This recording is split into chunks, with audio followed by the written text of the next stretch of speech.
हाँ, भारतीय जनता पार्टी मेरे को अब बढ़िया लग रही है।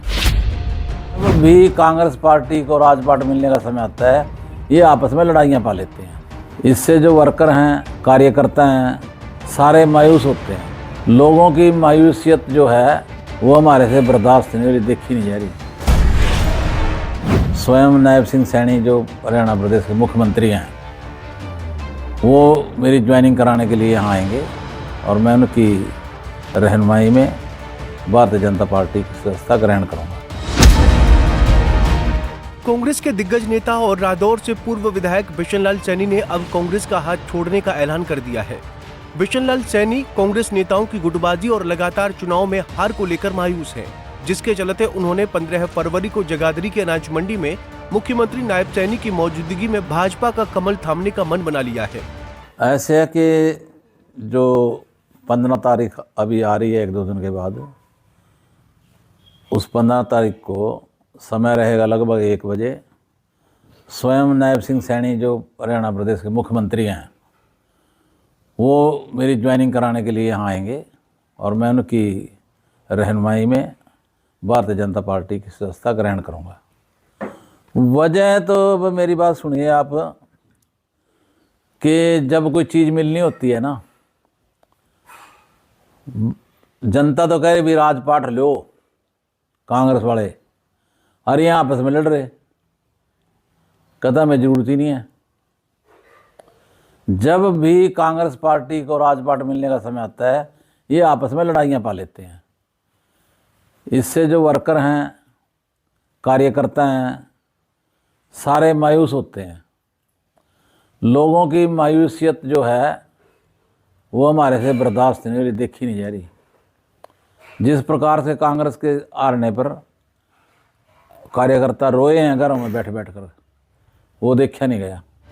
बिशन लाल सैनी ने कहा कि विधानसभा चुनाव में कांग्रेस की सरकार बनाने के लिए हरियाणा की जनता तैयार बैठी थी, लेकिन कांग्रेस के बड़े नेताओं ने ऐसी खींचतान मचाई कि जनता ने कांग्रेस से मुंह मोड़ लिया और हार के बाद जिस तरह से कांग्रेस के कार्यकर्ता घरों में बैठकर रोए, वो उनसे देखा नहीं गया।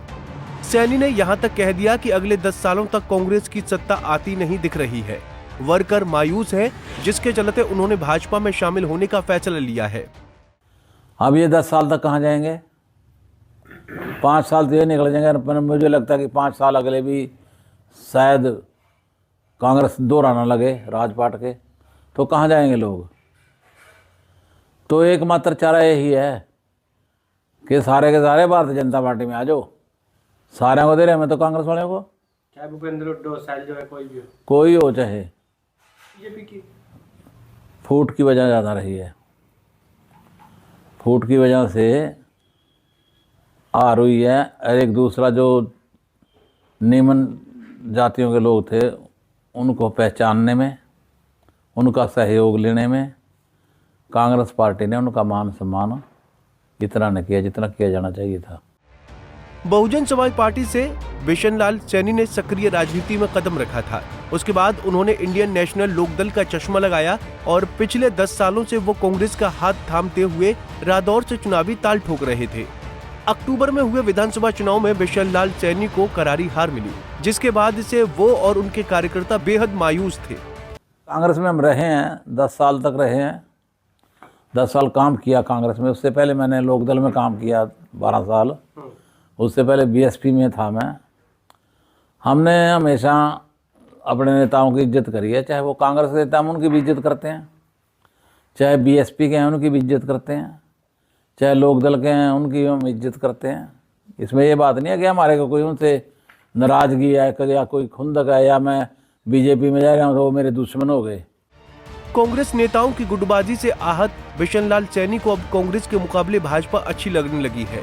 वो मुख्यमंत्री नायब सैनी की कार्यशैली की तारीफ में कसीदे पढ़ने लगे हैं और तो और बिशन लाल सैनी को अब प्रधानमंत्री मोदी के काम भी अच्छे लगने लगे हैं।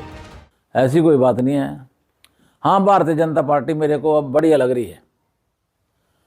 नायब सिंह सैनी का काम करने का तरीका मैंने खुद अपनी आंखों से देखा है कि लगभग 2 बजे तक भीड़ लगी रहती है, रात के 2 बजे तक सीएम हाउस में। और मोदी का तरीका काम करने का, ये एक प्रकार से इलेक्शन के अंदर भी एक माइक्रो मैनेजमेंट स्थापित करते हैं, जिसको हमारे वाले नहीं देखा करते थे। अगर हरियाणा प्रदेश से ही पूरे देश की राजनीति चलनी थी तो हरियाणा प्रदेश के अंदर सारे नेताओं के आके गिर जाना चाहिए था, बैठ जाना चाहिए था। लेकिन हुड्डा के सिवाय कौन आया? किसी ने भी कुछ नहीं किया। तो ये सारी चीज़ें देखते हुए भारतीय जनता पार्टी ज़्यादा मोर बेटर है। आपको बता दें कि रादौर विधानसभा सीट पर बिशनलाल सैनी को भाजपा के श्याम सिंह राणा के हाथों शिकस्त झेलनी पड़ी थी और अब जब बिशनलाल सैनी भी भाजपा में शामिल हो रहे हैं तो राणा और सैनी के बीच सियासी मतभेद को लेकर भी कई सवाल खड़े हो रहे हैं, जिसके जवाब में बिशनलाल सैनी क्या कहते हैं जरा ये भी सुनिए। यार श्याम सिंह राणा भी मेरा बड़ा भाई है, उसमें क्या नाराजगी हमारे को उससे, और क्या उसने मेरे से होगी। एक टाइम ऐसा भी था जब मैं कांग्रेस से बना, श्याम सिंह राणा ने मेरे को एक छोटे भाई की तरह मदद करी थी, उसकी कोई बात नहीं है। हमारे अंदर उसके प्रति कोई द्वेष की भावना नहीं है। सूत्रों के मुताबिक बिशनलाल सैनी की भाजपा में ज्वाइनिंग का कार्यक्रम पहले पंचकुला के भाजपा दफ्तर में होना था, लेकिन किसी कारणवश अब यह जगाधरी की अनाज मंडी में 15 फरवरी को होगा। पूर्व विधायक बिशनलाल सैनी द्वारा पार्टी छोड़ने का फैसला निश्चित ही कांग्रेस को बड़ा झटका है और अब भी ऐसे कई नेता हैं जो कांग्रेस की गुटबाजी से परेशान हैं। ऐसे में अब देखना होगा कि कांग्रेस हाईकमान गुटबाजी में जुटे अपने नेताओं को एक मंच पर ला पाती है या फिर ये सिलसिला बदस्तूर जारी रहेगा। यमुनानगर से परवेज खान, पंजाब केसरी टीवी। हमसे जुड़े रहने के लिए हमारे YouTube चैनल को सब्सक्राइब करें और नई वीडियो की नोटिफिकेशन के लिए बेल आइकॉन को दबाएं। अगर आप ये वीडियो Facebook पर देख रहे हैं तो लाइक जरूर करें और ज्यादा से ज्यादा शेयर करें। धन्यवाद।